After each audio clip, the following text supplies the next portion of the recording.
आज मैं बना रही हूँ पालक पनीर। राधे राधे फ्रेंड्स, मैं हूँ राधिका, आ गई हूँ आपके साथ डेली ब्लॉग लेकर। मैंने आपके साथ कुछ दिन पहले एक वीडियो शेयर की थी वैज जी की। तो मेरी और हस्बैंड की दोनों की साइटिका की प्रॉब्लम चल रही है। तो इस वजह से वैज जी ने हमारी उड़द की दाल, उड़द, छोले, राजमा, मतलब बाई बादी करने वाली सारी चीजें, जैसे गोभी हो गई और अरबी, भिंडी, छिलके वाली सारी दाल, अरहर की दाल, ये सब चीजें बंद कर रखी है। तो अब बचा ही क्या? अब बचा लौकी, तोरी, टिंडे, परवल, और ये खा खा के हम हो गए थे बोर। तो आज मेरे दिमाग में आइडिया आया है कि मैं एक काम करती हूँ, आज पालक पनीर बना लेती हूँ। दूध मेरा घर का रखा ही रहता है, क्योंकि दही भी वैज जी ने मना कर रखी है, तो दूध इस्तेमाल नहीं हो पाता है, तो दूध का बना लेंगे पनीर। कामाक्षी का कर रहा था बर्गर खाने का मन, तो बाहर का तो बरसात में मैं खिलाती नहीं हूँ बच्चों को। तो कामाक्षी को टेस्टी लगे बर्गर, उसके लिए मैंने थोड़ी सी पहले पकौड़ी उतार ली थी बेसन की।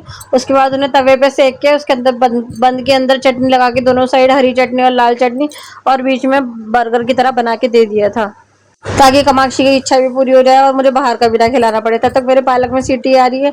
तब तक मैंने टमाटर जो है अच्छे से कट कर लिए थे। मुझे ज्यादातर मिक्सी में करना पसंद नहीं आता, हाथ से काटना टमाटर अच्छा लगता है, क्योंकि बिजनौर साइड में बरसात में लाइट भागती रहती है और मिक्सी जो है इन्वर्टर से चल नहीं पाती है, तो इसीलिए मैं ज्यादातर मिक्सी का यूज नहीं करती हूँ टमाटर पीसने के लिए। तो एक तरफ मैंने दूध बॉयल होने रख दिया है पनीर बनाने के लिए, और जिसके घर में शॉप होती है ना, तो उसका तो चाय का चक्कर लगा ही रहता है, पूरे दिन चाय चाय चाय।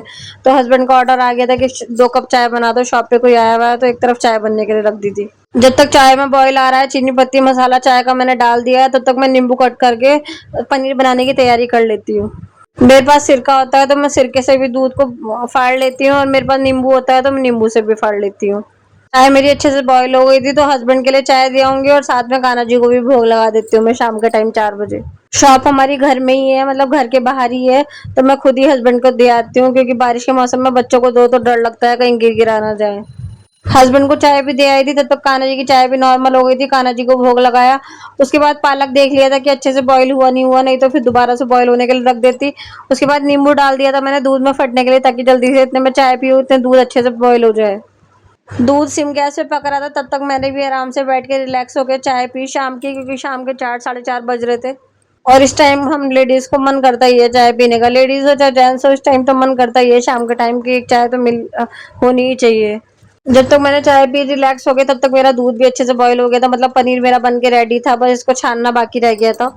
हम लेडीज अगर करना चाहें तो बहुत कुछ कर सकती है, बाजार से हमें बच्चों के लिए कुछ भी मंगाने की जरूरत नहीं है। जब हम पनीर घर में बना सकते हैं, देसी घी घर में बना सकते हैं, और चीजें भी घर में बनाना बहुत आसान है, बस 1-2 बार बनाने की जरूरत पड़ती है। कोई भी इंसान पेट से सीख के नहीं आता है, सब धीरे धीरे बनाते बनाते सब कुछ करना आ जाता है। बस हमें डरना नहीं चाहिए कि हम कैसे करेंगे, कैसे बनाएंगे। उसके बाद मैंने पनीर मेकर में छान के पनीर को डाल दिया है, इसको सेट कर दूंगी। ज्यादा से ज्यादा आधा घंटा रखने की जरूरत है, ये खुद में खुद सेट हो जाता है। मैं आपको एक चीज दिखाना भूल गई, मैंने पहले पनीर को ठंडे पानी से वॉश किया था, ताकि खट्टापन सारा निकल जाए। उसके बाद पनीर मेकर में डाला था। पनीर मेकर का लिंक चाहिए तो आप तो कमेंट कर दीजिएगा, मैं लिंक दे दूंगी।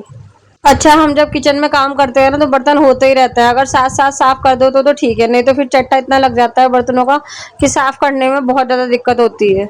और मेरी सिंक लगी हुई है आंगन में, तो इसलिए मैं तो फटाफट से साफ करती रहती हूँ, क्योंकि बरसात का कुछ पता नहीं चलता कि कब आ जाए। उसके बाद मैंने बॉईल किया हुआ साग ज्यादा ठंडा होने के बाद मैंने मिक्सर में डाला और उसको अच्छे से ग्राइंड कर लिया। हरी मिर्च वगैरह मैंने उबालते हुए ही डाल दी थी। जब तक मैंने पालक को ग्राइंड किया, तब तक हमारा पनीर भी बन के तैयार है। देखिए पनीर मेकर में कितना अच्छा सॉफ्ट पनीर बना है। अब हम इसको कट कर लेंगे छोटे छोटे पीसेज में, क्योंकि हमें इसे पालक पनीर बनाना है। पीसेज में कट करने के बाद पनीर को एक कढ़ाई में चढ़ा दिया है सरसों का तेल, क्योंकि हम ज्यादातर सरसों का तेल ही खाते हैं, रिफाइंड ऑयल नहीं खाते हैं। हम गृहिणियों को इमरजेंसी के लिए हर चीज बनानी आनी चाहिए, क्योंकि कब पता नहीं किस चीज की जरूरत पड़ जाए। 2-3 दिन पहले मेरे फेस पे बहुत ज्यादा स्वेलिंग हो गई थी, पता नहीं कोई दवाई रिएक्शन कर गई, पता नहीं कोई खाने पीने की चीज रिएक्शन कर गई। फिर मैंने मेडिसिन ली, तब जाके मेरे फेस की स्वेलिंग होती रही। डॉक्टर का कहना था कि किसी चीज की एलर्जी हो गई है। क्या आपके साथ भी कभी ऐसा हुआ है कि रात को आप सोई हो और पूरा फेस सूज गया, और सुबह देखा हो तो बहुत ज्यादा स्वेलिंग फेस पे लगी हो? मेरे साथ तो फर्स्ट टाइम हुआ है। अगर आपके साथ कभी हुआ है तो कमेंट करके जरूर बताइएगा, और इसका क्या कारण हो सकता है ये भी बताइएगा। उसके बाद मैंने जो है पालक पनीर बनाने की तैयारी कर ली है सारी। सरसों का तेल चढ़ा दिया है, उसमें जीरा हींग डाल दिया है। मैं हर सब्जी में हींग का प्रयोग जरूर करती हूँ। जीरा और हींग तो हर सब्जी में डालना ही चाहिए, क्योंकि हींग जो है डाइजेशन को बहुत अच्छा करता है, और जीरा जो है सब्जियों को अच्छा से बनाता ही है। साथ में कोई भी सब्जी अगर हमें नुकसान देने वाली हो, बायबादी वाली हो, तो हमें नुकसान नहीं देती है जीरा अजवाइन का तड़का लगाने से, क्योंकि हमारी किचन में ही आधे से ज्यादा औषधि तो मिल ही जाती है, जीरा हींग धनिया वगैरह। सभी मसालों का हमारी लाइफ में बहुत ज़्यादा इंपॉर्टेंस है, क्योंकि अगर हम इन चीज़ों को यूज़ नहीं करेंगे तो गैस की, डाइजेशन ठीक ना होने की, इन चीज़ों की समस्या रहने लगेगी।